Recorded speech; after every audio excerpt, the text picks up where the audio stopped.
नमस्कार प्यारे साथियों, स्वागत है आप सभी का एक बार फिर से आपके अपने यूट्यूब चैनल पर जिसका नाम है MD2 रीडर पब्लिकेशन।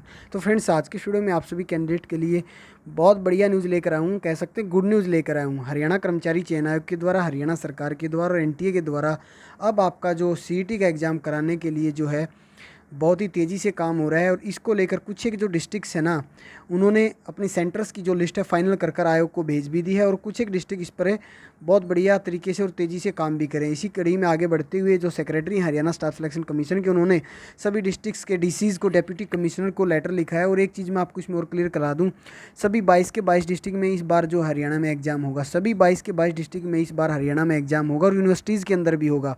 पहले 18 जिलों में होता था, 4 डिस्ट्रिक्ट्स को ब्लैक लिस्ट किया हुआ था, लेकिन अब 22 के 22 जिलों में होगा, सभी यूनिवर्सिटीज़ में होगा।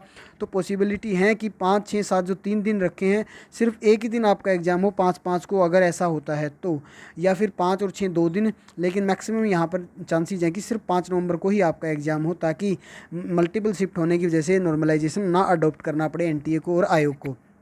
तो ये जो नोटिस आया है ये भी आपको पढ़कर सुना देता हूँ। और हिसार जो डिस्ट्रिक्ट है ना, हिसार डिस्ट्रिक्ट के DC ने सेंटर्स की जो कैपेसिटी और लिस्ट तैयार करके वो भेज भी दी आयोग को, वो लिस्ट भी मैं आपको दिखाऊंगा। तो अपनी तैयारी को पूरे ज़ोर से और तेज़ कर दीजिए, क्योंकि अगर ये CET निकल गया तो फिर 3 से 4 साल आपको हरियाणा प्रदेश के अंदर नौकरी के लिए इंतज़ार करना पड़ेगा। इसी CET के बेस पर आपकी ग्रुप C की लगभग 32,000 के आसपास, और D के लिए एक और होगा, उसमें 22,000 के आसपास भर्तियाँ होंगी। तो अब नहीं तो कभी नहीं रजिस्ट्रेशन एग्जाम सेंटर या फिर regarding exam centre detail for the written exam of common eligibility test CET Haryana 2022 to be held in November 2022। और आप देख सकते हैं सभी डिस्ट्रिक्ट के नाम है इसमें: पंचकूला, अंबाला, यमुनानगर, कुरुक्षेत्र, करनाल, पानीपत, सोनीपत, झज्जर, रोहतक, गुरुग्राम, फरीदाबाद, रेवाड़ी, चरखी दादरी, पलवल, मेवात, नारनौल, महेंद्रगढ़, कैथल, जींद, हिसार, फतेहाबाद, सिरसा, भिवानी। तो हर एक डिस्ट्रिक्ट के यहाँ पर इसमें नाम है। तो आप बिल्कुल भी अब हल्के में ना आके, और इसमें लिखा हुआ कि I am directed to invite your kind attention on the subject noted above and inform you the National Testing Agency NTA is going to conduct the CET common eligibility test in Haryana. OMR based होगा for the various post of group C Haryana in the month of November. Therefore it is requested to direct the concern district education officer that the exam center details as per format enclosed may be provided to Haryana Staff Selection Commission till 22nd of August 2022। देखिए, जो CET की fees पे करने की last date थी वो 25 अगस्त तक extend की है। तो 25 अगस्त तक ये डाटा आ जाएगा। 22 अगस्त तक सभी ज़िलों से ये डाटा आ जाएगा कि कितनी कैपेसिटी एक शिफ्ट में हो सकती है। 1-2 दिन अगर 22 तक नहीं कराते हैं तो 25 तक ये डाटा, यानी कि 25 अगस्त तक आयोग के पास सारी चीज़ें होंगी, फिर वो NTA को फॉरवर्ड कर देगा।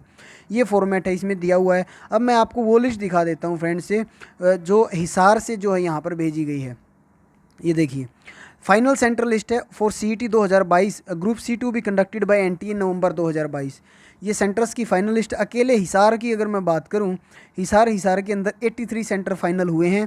और इसमें कैपेसिटी अकेले हिसार के अंदर 22,724 कैंडिडेट एक शिफ्ट में एक टाइम पर बैठकर एग्जाम दे सकते हैं। ये बिल्कुल सेंटर टाइप सभी A, B और C 3 कैटेगरी में रखे गए हैं। कुछ सेंटर A के हैं, कुछ C के हैं। B कैटेगरी में यहाँ पर कोई भी सेंटर नहीं रखा गया हिसार में, A है या फिर C है। तो फ्रेंड्स, एक बड़ी अपडेट थी, वीडियो को ज़्यादा से ज़्यादा शेयर कर दें। आज के इस वीडियो में फ़िलहाल इतना ही, धन्यवाद।